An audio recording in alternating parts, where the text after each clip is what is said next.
இன்னைக்கு என்ன சமையல் பார்க்கலாமா? வழக்கம் போல் சுட சுட சோறு தான். இறந்துட்டு எல்லாம் பெருசாலாம் ஒன்றும் செய்யலை. ஏன்னா இன்னமும் கொஞ்சம் கொஞ்சம் பர்ச்சேஸு.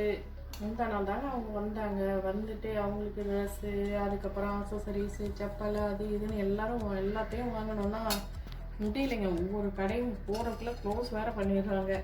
ஸோ இன்றைக்கி கொஞ்சம் பாக்கி இருக்குது. இன்றைக்கி போய் முடிச்சுட்டு வந்துடணும். அதனால் கிளம்புறதுனால வெறும்னே முருங்கைக்காய் கத்திரிக்காய் போட்டு சாம்பார் மட்டும் வச்சுது. ஆக்சுவலாக எப்போயுமே தமிழ் நியூ இயர்னால் வடை பாயசம் எல்லாம் தான் செய்வேன். இன்றைக்கி அதெல்லாம் ஒன்றுமே இல்லை. சரிண்ணே.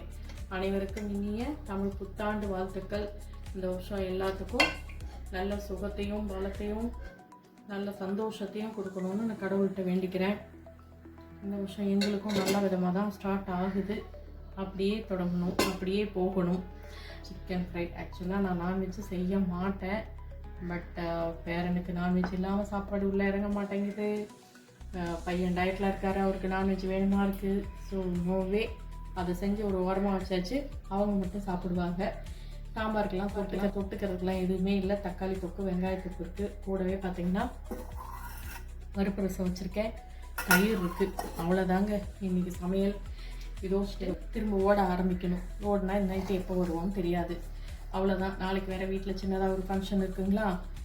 ஃபங்க்ஷன் மூடுக்கு வந்தாச்சு. பட் இன்னுமே நிறைய ஒர்க்கு பெண்டிங் இருக்குதுன்னு வச்சுக்கோங்களேன். வெள்ளரிக்காய் சாலடும் இருக்குங்க. இவ்வளோதாங்க. ஓகே, இந்த வீடியோ பிடிச்சிருந்துச்சுன்னா லைக் பண்ணுங்கள், ஷேர் பண்ணுங்கள், கமெண்ட் பண்ணுங்கள். புதுசாக பார்க்குறீங்கன்னா சப்ஸ்கிரைப் பண்ணிக்கோங்க. தேங்க்ஸ் ஃபார் வாட்சிங். பாய்.